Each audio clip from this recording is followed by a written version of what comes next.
여호수아는 이스라엘 백성들을 이끌고 여리고 성을 정복했습니다. 그리고 이어서 아이성까지도 정복했죠. 여리고 성을 정복할 때에 여리고에 있는 남녀노소를 막론하고 모든 사람들을 다 멸해버리라고 했습니다. 그뿐만 아니라 모든 짐승과 물건까지도 다 불태워버렸습니다. 그런데 아간이라는 사람이 여리고에서 시날산 아주 고급 외투 한 벌과 금과 은을 훔쳤습니다. 하나님의 명령을 어긴 것이죠. 그래서 아이성 전투에서 그 죄 때문에 이스라엘 전체 공동체가 큰 피해를 보았습니다. 그래서 아간을 처벌하고 두 번째 전투에 가서 아이성을 정복하고 승리를 했습니다. 그렇지만 아이성은 이스라엘 백성들 전체가 거하기는 너무 작은 성읍이었습니다. 여전히 이스라엘 백성들을 길갈에 진을 치고 거기서 베이스를 삼고 살았습니다. 이렇게 가나안을 정복할 때 여리고와 아이성을 먼저 점령하는 것은 굉장히 전략적으로 중요한 역할을 했습니다. 왜냐하면 지도에 보시는 바와 같이 가나안의 허리를 끊어버리는 역할을 했기 때문입니다. 이렇게 함으로써 가나안의 북쪽 군사들과 남쪽 군사들이 서로 동맹하는 것을 막을 수 있었습니다. 중앙을 점령한 후에 가나안 남쪽을 먼저 점령을 하고 그 후에 북쪽을 점령하게 되었던 것이죠. 이스라엘이 쳐들어온다는 소식을 듣고 가나안의 여러 족속들이 연합을 했습니다. 가나안에 7족속이 있었습니다. 여호수아 9장 1절 2절을 보면 그 중에 7족속이 있는데 그 중에 기르가스 족속을 제외한 6족속이 연합해가지고 이스라엘을 맞서서 싸우기로 뜻을 모았습니다. 그런데 그 중에 히위 사람들이 있었는데 그 히위 족속들은 기브온이라는 성에 살고 있었습니다. 이 사람들은 여호수아에게 찾아가서 평화조약을 맺어버렸습니다. 처음에는 가나안의 그 6족속들이 함께 연합을 했다가 나중에 그 연합을 깨고 혼자서 여호수아를 찾아가서 평화조약을 맺은 겁니다. 이 사람들은 가나안 가운데 이 가나안에서 가장 가운데 지점에 거주하고 있는 사람들인데 아이성과 아주 가까운 성에 살았습니다. 그런데 이들은 멀리서 온 것처럼 속였습니다. 빵도 말라 빠져 있고 또 곰팡이가 피어 있는 것을 가져와서 보여주었습니다. 그리고 낡아 찢어진 포도주 가죽 부대를 보여주었습니다. 멀리서 왔다는 것을 보여주기 위한 것이었죠. 이렇게 해서 화친을 맺은 것입니다. 이 소식을 들은 가나안의 나머지 5 부족들은 배신자 기브온 족속들을 치러 온 것입니다. 이렇게 해서 기브온 족속들은 여호수아를 이제 찾아간 겁니다. 여호수아를 찾아가서 자신들을 도와달라고 요청을 했고 이스라엘 백성들은 하나님의 이름으로 맹세한 것이기 때문에 본의 아니게 이 전쟁에 휩쓸리게 된 것이죠.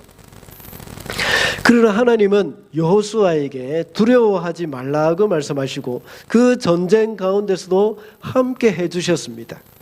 하나님이 함께 하시는 전쟁은 언제나 승리입니다. 하나님은 전쟁 중에 우박을 내려서 적군을 죽이셨고 태양과 달을 붙들어 매어서 밝게 해주시고 모두 진멸하게 해주셨던 것입니다. 이 모든 것은 하나님이 함께 하셔서 하나님이 주신 승리입니다. 우리의 삶에 있어서도 역시 영적 전쟁에서 주어지는 승리는 모두 하나님이 함께 하실 때에 승리를 얻을 수 있다는 것을 기억해야 하겠습니다.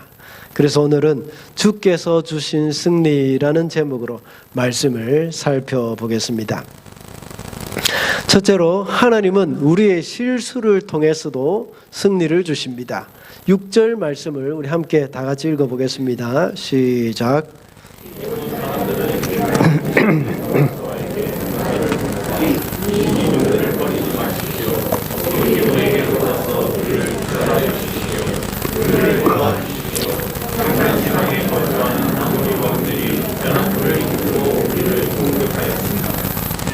아멘. 이스라엘 백성들이 하는 그 이야기를 이스라엘 백성들의 이야기를 듣고 기브온 주민은 여호수아와 이스라엘을 속이고 화친 조약을 맺었습니다. 여호수아가 하나님께 물어보지 않고 실수로 조약을 맺은 것이죠. 여호수아 9장 14절에 보면 이렇게 말씀하고 있습니다. 이스라엘 사람들은 어떻게 해야 할지를 주님께 묻지 않은 채 그들이 가져온 양식을 넘겨받았다라고 말하고 있습니다. 하나님께 묻지 않고 그들의 말만 믿고 언약을 체결해 버렸습니다. 분명히 여호수아의 실수입니다. 여호수아는 이스라엘 백성들을 이끌고 이 가나안 족속들을 모두 다 멸해버려야 하는데 이 기브온 족속들, 히위 족속들과 이렇게 화친을 맺어버림으로 말미암아 히위 족속들은 이렇게 치지 못하게 되었던 것입니다. 이렇게 속아서 맺은 언약이기 때문에 지킬 필요가 없다고 말을 할 수도 있습니다.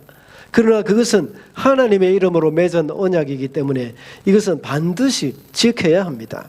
물론 기브온 사람들이 사용한 방법은 옳지 못합니다. 그렇지만 하나님의 이름으로 맺은 언약을 무효로 할 수는 없는 것이죠.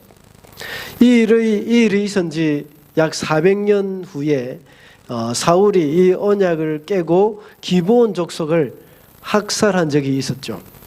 이 일로 인해서 이스라엘의 재앙이 임했던 일이 사무엘하 21장에 잘 나타나 있습니다. 이 사건을 볼 때에 비록 여호수아와 이스라엘 백성이 속아서 한 언약이었지만 반드시 지켜야 하는 것임을 우리가 알 수가 있습니다. 이렇게 하나님께 묻지 않고 한 평화조약으로 인해서 기브온 족속을 진멸하지 않고 살려줘야 했습니다.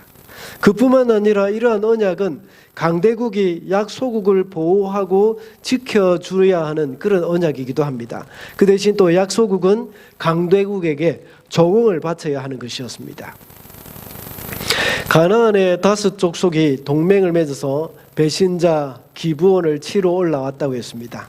그때에 이스라엘 백성들은 기브온 족속들을 도와줘야 할 의무가 있었습니다. 그래서 비록 속아서 맺은 언약이긴 하지만 하나님의 이름으로 맺은 언약이기 때문에 그 언약을 신실하게 지켰습니다. 그래서 오늘 본문 9절에 보면 연합군이 기브온을 치러 오니 도와달라는 말을 듣고 길갈에서 기브온까지 밤새도록 진군하여 기습작전을 폈다 하고 말씀하고 있습니다. 우리는 여호수아와 이스라엘이 언약의 신실한 모습을 배워야 합니다. 왜냐하면 하나님의 이름으로 약속한 것이기 때문입니다. 보통 사람 같으면 너희들이 우리를 속였으니까 너희들이 알아서 하라 하고 모른 척 할 수도 있었습니다. 그러나 하나님의 이름으로 한 언약이라는 것을 기억하고 기브온 백성들을 도와주기 위해서 밤새 진군하여 갔던 것입니다. 사람들은 약속을 너무나도 가볍게 생각하는 경향이 있습니다. 우리 성도들도 마찬가지입니다. 특히 우리 기독교는 서약을 굉장히 중요시합니다. 우리는 다 언약의 백성들이지 않습니까? 다음 달에 우리가 학습 서약을 하고 세례식이 있고 유아 세례식이 있고 입교식이 있습니다. 그때 다 서약을 합니다. 그리고 결혼식 할 때도 역시 서약을 합니다. 결혼식 중에 가장 중요한 것이 무엇일까요? 결혼 행진이 아닙니다. 축가를 부르는 시간도 아닙니다. 주례도 중요하긴 하지만 그것보다 더 중요한 것은 서약을 하는 것입니다. 하나님과 증인 앞에서 서약을 하는 겁니다. 요즘은 결혼식에서 서약도 빼먹고 하는 경우도 종종 있습니다.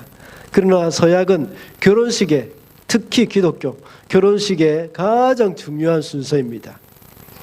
혹시 여러분이 결혼식을 할 때 했던 서약 기억하시는 분 혹시 있습니까? 여기 한 분 계십니다. 야, 참, 예. 저도 잊어버렸습니다. 그런데 혹시 여러분들 한번 복습을 해보시기 바랍니다. 과거에 녹화를 해놓은 동영상 한번 보시기 바랍니다. 그리고 그 서약이 구체적으로 기억이 나지 않는다고 하더라도 대부분 비슷합니다. 저도 결혼식 주례를 몇 번 할 때마다 꼭 이 서약을 했기 때문에 그 맥락은 다 알고 있습니다. 부부의 책임과 본분을 다하고 죽음이 둘을 갈라놓기 전까지 서로 사랑하는 것입니다. 우리는 오늘 본문 여호수아에게서 이 서약한 것을 굳게 지키려고 하는 이 신실함을 배워야 합니다. 이렇게 실수로 한 서약이라고 하더라도 신실하게 지키려고 하는 그 여호수아를 하나님은 도와주십니다. 그래서 하나님은 여호수아의 실수를 책망하시는 대신 그로 인해서 더 큰 승리를 주신 겁니다. 기브온을 치러 온 다섯 왕들은 한꺼번에 그 다섯 왕들을 한꺼번에 무찌를 수 있는 기회가 되었던 것입니다. 이들은 가나안 남부 지방에 거주하는 족속으로서 연합군으로 다 왔기 때문에 싸워서 한꺼번에 남부 지역을 정복할 수 있었던 그런 기회가 되는 겁니다. 그렇지 않을 경우에는 어떻게 되겠습니까? 일일이 다 찾아다니면서 싸워야 합니다. 그러나 그럴 필요 없이 한꺼번에 다 와주어가지고 날 죽여주시오 하는 것입니다. 지금. 그래서 한꺼번에 다 진멸시켜버림으로 말미암아 가나안 남쪽 지역을 점령하는 일에는 한결 쉽고 빨리 끝을 낼 수 있었습니다. 여호수아는 이 기회를 잘 이용했습니다. 그래서 다섯 왕이 패하여 도망가다가 막게다 굴에 숨어있다 하는 소식을 들었지만 당장 그 왕들을 잡는 데 시간을 쓰지 않았습니다. 왜 그럴까요? 여호수아는 그 전쟁 자체를 이긴다는 그런 생각을 가지고 있었다면 그 왕들만 죽이고 항복을 받으면 됩니다. 그러나 더 중요한 것은 그 연합군을 완전히 멸해버리는 것이 목적이었습니다. 그래서 그 왕들을 그 굴에 가둬서 지키게 하고 적군을 추격해서 성에 들어가지 못하게 막았습니다. 그리고 모두 진멸시켜버렸습니다. 그리고 성을 다 차지해버렸습니다. 그렇게 할 때에 성 안에는 군사가 없었기 때문에 가면 바로 접수가 가능했던 겁니다. 그 내용이 여호수아 10장 후반부에 다 기록되어 있죠. 특히 42절에 보면 주 이스라엘 하나님이 이스라엘의 편이 되어 싸우셨기 때문에 여호수아는 단번에 이 모든 왕과 그 땅을 손에 넣었다라고 증언을 하고 있습니다. 가능하면 우리가 실수를 하지 말아야 하지만 살다 보면 실수를 저지를 수도 있습니다. 그렇다고 해서 절망할 필요는 없습니다. 우리가 비록 실수를 하더라도 여호수아와 같이 하나님께 신실하게 반응하는 것이 중요합니다. 하나님의 이름으로 한 약속을 소중히 여기고 그것을 지키려고 할 때에 하나님은 우리를 도와주시는 겁니다. 우리가 하나님 편에서 하나님을 의지할 때에 하나님은 그 실수를 통해서도 더 큰 일을 우리에게 해 주십니다. 그렇다고 해서 우리가 일부러 실수를 하거나 불성실해서는 안 됩니다. 우리가 모든 일에 완벽할 수는 없습니다. 겸손히 우리의 실수를 인정하고 그 일에 대해서 책임을 지려고 할 때 하나님은 그 일을 통해서 큰 일을 이루어 주십니다.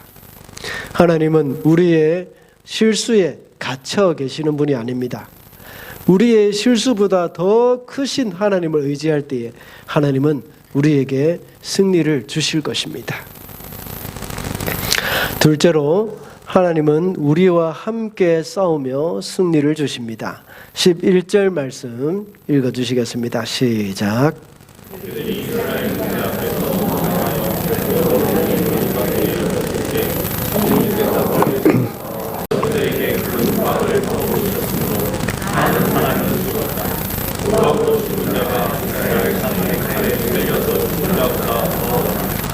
아멘.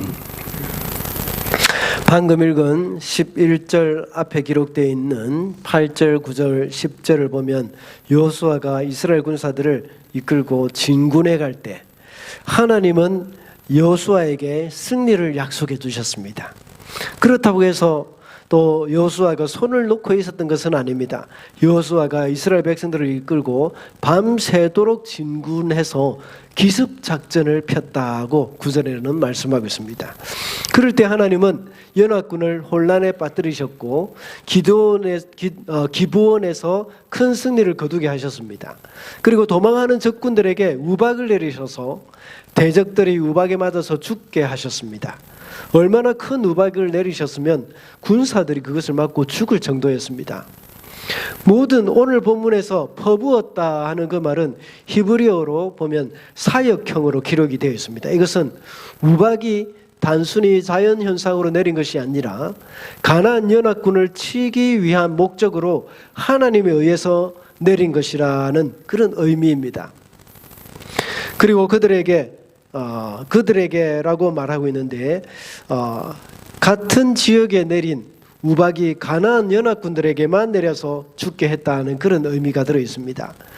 이것도 정말 신기했던 것이 우박이 내릴 때 이스라엘 백성들이 있는 쪽에는 우박이 내리지 않았고 연합 적군이 있는 곳에서만 우박이 내렸다는 겁니다. 이 말은 달리 표현을 하자면 우박이 그냥 내린 것이 아니라 누군가에 의해서 목표물을 향해 던져졌다는 것입니다. 그래서 우박으로 인해서 죽은 자들이 칼에 찔려 죽은 자들보다 많았더라고 성경을 말씀하고 있습니다. 이 전쟁은 이스라엘의 힘이 아니라 하나님의 힘으로 진행되었다는 것을 우리에게 보여주고 있는 것입니다. 이 전쟁에서 승리를 거둔 결정적인 역할을 한 것이 이스라엘 백성이 아니라 하나님이시라는 의미입니다. 우리가 주님의 일을 감당해 나갈 때에 혼자 감당하도록 하나님은 놓아두지 않으십니다. 하나님이 함께 하십니다. 이스라엘 백성들이 싸우러 나갔을 때에 하나님은 그들과 함께 계시면서 적군들과 함께 싸워서 승리를 주신 것입니다. 그들이 싸우러 나갔을 때에 하나님은 그들을 도와서 함께 싸워 주신 것입니다. 하나님은 네가 밟는 땅을 모두 너에게 주었다고 말씀하셨습니다. 이 말의 의미가, 이 말씀은 그들이 발로 그 땅을 밟아야 승리를 얻을 수 있다는 뜻이기도 합니다. 오늘 본문 8절에서도 역시 하나님은 승리를 약속하셨습니다. 그렇지만 승리를 약속하셨지만 싸우러 가지 않으면 하나님도 함께 싸워주지 않으십니다. 우리가 이 세상 살면서 하나님의 약속을 믿음으로 순종하여서 싸우러 나갈 때에 싸우러 나가는 그것이 중요합니다. 하나님은 그때 우리와 함께 싸우며 승리를 주시는 겁니다. 지금까지 제가 계속해서 말씀을 드렸지만 사사기에 보면 이스라엘 백성들은 그들이 땅을 완전히 정복하지 못했습니다. 그 이유는 대적들이 가지고 있는 그 철병거와 말들이 두려웠기 때문에 전쟁 자체를 포기해버렸던 것입니다. 그래서 그들이 조금 차지하고 있는 그 조그만 땅에 만족하며 살았던 것이죠. 또 한 가지 이유가 이스라엘 백성들은 자기들보다 약한 민족들을 완전히 죽여버려야 되는데도 불구하고 그들을 종으로 부리면서 편리한 생활에 젖어버렸습니다. 그렇게 이 대적에 대한 두려움으로 완전히 정복을 시도하지도 못했고 또 대적을 종으로 부리면서 편리한 생활에 젖어 있다 보니 더 이상 땅을 정복하지 않았던 것입니다. 우리 성도들은 이 세상의 안위와 편리함에 젖어서 하나님의 사명을 외면하면 안 됩니다. 우리가 이 땅에서 잘 먹고 잘 사는 것보다 더 위대한 사명이 있다는 것을 우리는 기억을 해야 합니다. 그저 내 한 몸 편안하게 지내고 큰 병에 걸리지 않고 무사히 사는 것에 만족해서는 안 됩니다. 사실은 우리는 모두 그렇게 살고 싶어 하겠지만 하나님은 그냥 놓아두지 않으십니다. 하나님은 항상 우리가 사명을 따라 살도록 우리를 흔드십니다. 그리고 우리를 일깨우십니다. 그렇게 이 세상에 젖어서 사는 것이 우리에게 결코 좋은 것이 아니기 때문입니다. 이스라엘 백성들은 여호수아가 죽고 난 후에 가나안 정복 초기에 있었던 그 야성을 잃어버렸습니다. 태양아 멈추어라, 달아 머물라 하고 기도하면서 하나님만 의지하고 나아갔던 그런 야성이 어느덧 사라져버리고 작은 땅에 만족하고 말았습니다. 그 결과 이스라엘 백성들은 자손 대대로 그 땅에서 쫓아내지 않은 그 거민들에 의해서 괴로움을 당하고 있었죠. 자신들을 찌르는 가시가 되어버렸습니다. 우리가 해야 할 위대한 일을 시도할 때 하나님은 우리를 도와주셔서 승리를 주시지만 그 일을 하지 않을 때는 그것이 우리를 찌르는 가시가 될 수 있다는 것을 기억을 해야 합니다. 그리고 우리뿐만 아니라 우리 다음 세대에게도 역시 가시가 될 수 있다는 것을 잊어서는 안 되겠습니다. 그러므로 하나님의 도움을 바라보며 주님이 주신 사명을 감당해야 합니다. 특별히 이민사회에서 그리스도인으로 살아가는 것은 참 이 바쁜 삶으로 인해서 참 신앙의 야성을 잃어버리기가 참 쉽습니다. 신앙의 야성이 뭡니까? 하나님의 뜻이라고 생각하면 앞뒤를 생각하지 않고 목숨을 걸고 순종하는 것입니다. 이 데이빗 플랫이 지은 레디컬이라는 책이 있습니다. 우리 큰아이가 이제 읽고 있어서 영어로 읽고 있어서 제가 그걸 보지는 못하고 어떤 책인가 한번 살펴보니까 아주 참 괜찮은 책이었습니다. 그 책을 저는 다 읽어보지는 못했지만 이 전체 흐름을 좀 보았습니다. 그 내용은 바로 신앙의 야성을 회복하자는 것입니다. 예수님을 따르기 위해 나의 모든 소유와 존재를 이 겉으로 보는 이 겉으로 보이는 이런 모든 것들, 이런 것들이 포기하고 하나님만 선택하는 그것이 가장 훌륭한 선택이고 현명한 선택이라는 것을 보여주는 겁니다. 그렇게 할 때 모든 것을 다 잃을 수 있지만 하나님 안에서 그리스도 안에서 모든 것을 보상받게 될 것임을 말씀하고 있습니다. 이것이 바로 야성을 회복하는 것입니다. 그러나 오늘날 그리스도인들은 굉장히 소극적인 신앙 태도를 가지고 있습니다. 또한 키위 사회에서 점점 젖어들다 보니까 더욱 그렇게 살아가는 것을 보게 됩니다. 우리는 신앙의 야성을 되찾아야 합니다. 그래서 사명을 위해서 살아가야 합니다. 그렇게 할 때에 하나님이 우리와 함께 하시고 우리를 도와주실 것입니다. 마지막으로 하나님은 우리의 기도를 통해서 승리를 주십니다. 12절과 13절인데요. 12절은 제가 읽고 13절은 여러분이 읽어주시기 바랍니다. 주님께서 아모리 사람들을 이스라엘 자손에게 넘겨주신 날에 여호수아가 주님께 아뢰었다. 이스라엘 백성이 보는 앞에서 그가 외쳤다. 태양아 기브온 위에 머물러라. 달아 아얄론 골짜기에 머물러라.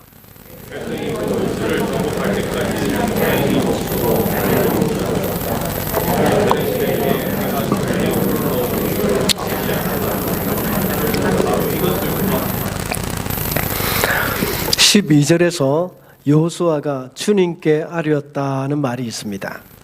여호수아는 많은 세월 동안 기도로 하나님과 동행하면서 하나님의 마음을 품었던 사람이었습니다. 여호수아는 젊을 때부터 기도의 사람이었습니다. 여호수아는 모세의 보좌관이었습니다. 모세가 십계명을 받으러 시내산에 갈 때도 함께 가서 산 중턱에서 기도하고 있었습니다. 그리고 회막에서 하나님을 만나고 있을 때도 그는 회막 밖에서 기도하고 있었습니다. 모세가 회막을 떠나고 난 다음에도 여호수아는 여전히 남아서 기도하였습니다. 출애굽기 33장 11절에 보면 이렇게 말씀하고 있습니다. 주님께서는 마치 사람이 자기 친구에게 말하듯 한번 읽어주시겠습니까? 시작.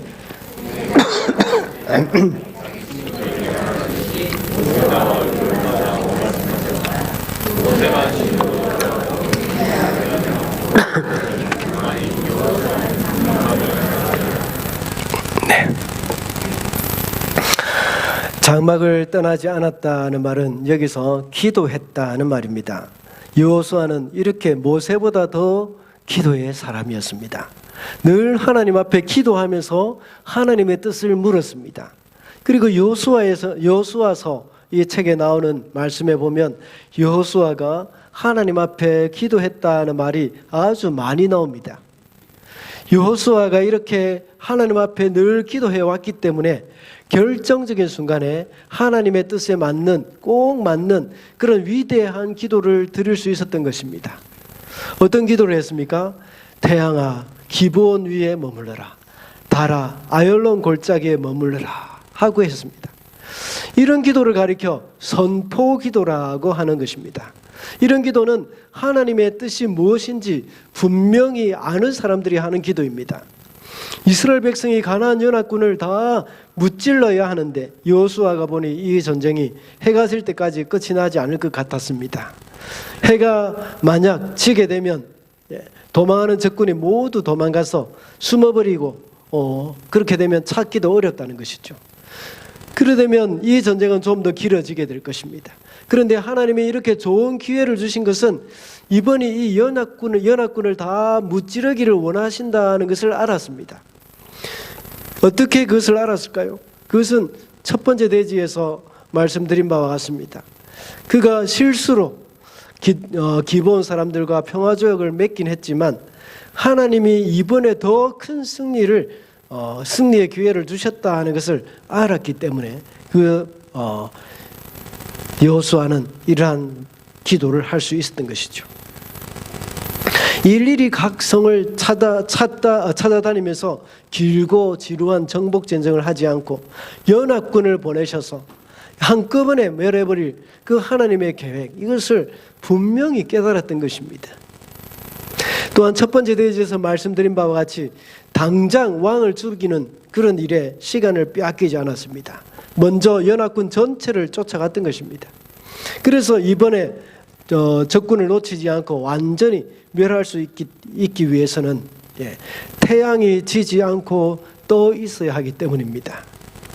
이렇게 여호수아가 하나님의 뜻을 분명히 알고 선포의 기도를 했을 때에 하나님은 여호수아의 기도를 들으시고 태양과 달을 멈추셨습니다. 엄청난 기적을 행하신 것입니다. 또한 하나님은 여호수아에게 약속하신 것이 있었습니다. 이렇게 여호수아의 엄청난 기도를 들으심으로 인하여서 내가 모세와 함께 하던 것 같이 너와도 함께 한다는 것을 이 백성이 보고 알게 해주시겠다고 먼저 약속한 적이 있었지 않습니까?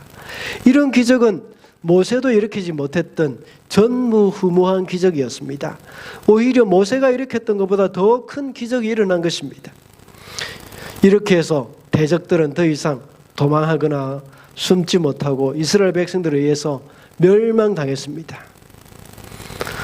하나님은 우리에게 기도라는 특권을 주셨습니다. 여호수아도 역시 갑자기 이런 기도의 용사가 된 것이 아닙니다. 그는 평생을 기도의 사람으로 살았습니다.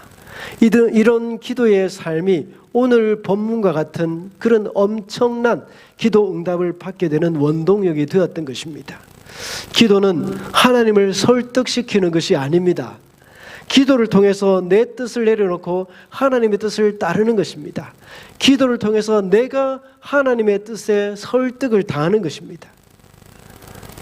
겟세마네 동산에서 예수님의 기도가 그랬지 않습니까?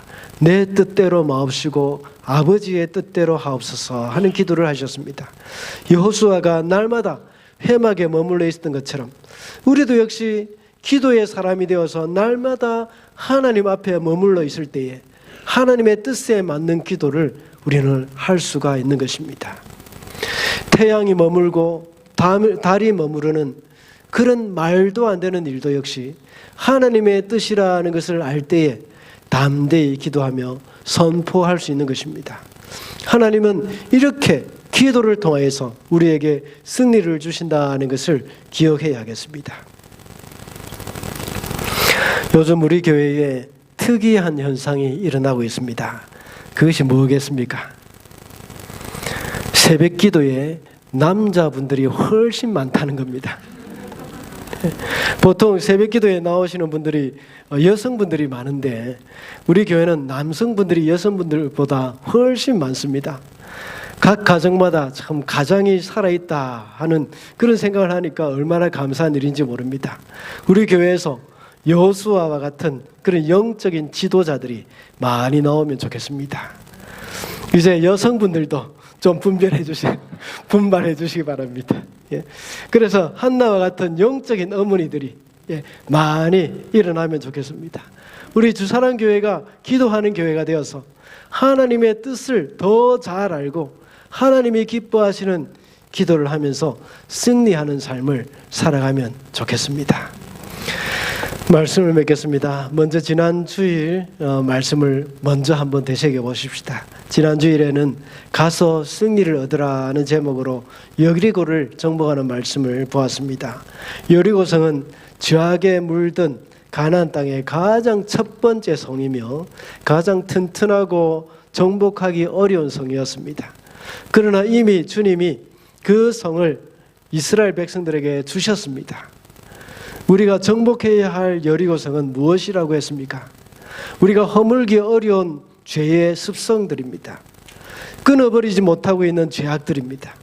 우리 안에 고질적인 죄, 습관적인 죄, 해결하지 못하고 있는 죄, 또 죄인 줄도 모르고 있는 그런 죄를 완전히 무너뜨려야 한다고 했습니다. 오늘은 주님께서 주신 승리라는 제목으로 말씀을 살펴봤습니다. 오늘은 이 말씀을 통해서 우리에게 적용시켜야 할 것이 무엇일까요?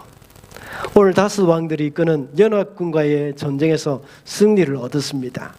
그리고 이 가나안 땅을 차지하고 있는 왕들을 모두 죽였습니다. 이 말씀을 통해서 우리가 해야 할 일은 우리 안에 있는 연합군을 이끌고 있는 왕들을 죽여야 한다는 겁니다. 이스라엘 백성들이 가나안을 정복해서 그 땅의 왕을 다 죽이고 하나님이 그 가나안 땅의 왕이 되시도록 하는 것, 그런 사명이 있었습니다. 제가 워낙 죽어야 한다는 그런 설교를 많이 해서 오늘 여러분 또 황보 목사 또 죽어야 한다는 말을 또 결론으로 내리는구나 하는 그런 말로 불평하시는 분들이 계실지 모르겠습니다. 우리 속에도 하나님을 왕으로 모시기를 싫어하는 마음이 있습니다. 그래서 아직도 기도를 하면서 왕 되시는 하나님의 뜻보다 내가 왕이 되고 나의 뜻을 이루기를 원하는 마음이 있습니다. 내 속에 있는 왕을 죽여야 합니다. 여호수아 10장 26절에 보면 그 왕들을 죽여서 나무에 달았다고 했습니다. 그와 같이 우리 안에 있는 왕들을 십자가에 못 박아야 합니다. 그리고 그리스도가 우리 속에서 왕이 되시도록 해야 합니다. 혹시 여러분이 돈에 가장 큰 가치를 두고 이 돈이 최고라고 생각한다면 여러분의 왕은 하나님이 아니라 돈입니다. 여러분 속에 권력이나 명예를 가장 큰 가치로 여기고 그것을 섬기고 있다면 그것이 바로 여러분의 왕이 되는 것입니다. 또한 자식이 왕인 사람들도 있습니다. 여러분 속에 그런 왕들을 죽이지 않으면 아직 가나안 정복과 같은 그 사명을 이루어 가기는 쉽지 않습니다. 여러분 안에 있는 왕들을 다 죽이고 하나님이 왕이 되시도록 우리는 하나님의 도움을 구해야 합니다. 때로는 실수를 하더라도 끝까지 하나님을 의지하며 신실하게 반응을 해야 합니다. 그렇게 할 때 하나님이 우리를 도와주십니다. 만약 내 속에 있는 왕을 죽이거나 포기를 한다면 소망이 없을 것 같은 그런 생각이 들 수도 있습니다. 그러나 우리가 용기를 내서 실행에 옮긴다면 하나님이 도와주셔서 주님이 진정으로 우리의 왕이 되십니다. 그리고 기도를 통해서 하나님의 뜻을 구하고 하나님의 뜻 앞에 내 뜻을 굽힐 수 있어야 하겠습니다. 그렇게 할 때에 마침내 하나님이 우리를 다스리시고 우리의 왕이 되실 줄 믿습니다. 기도하겠습니다.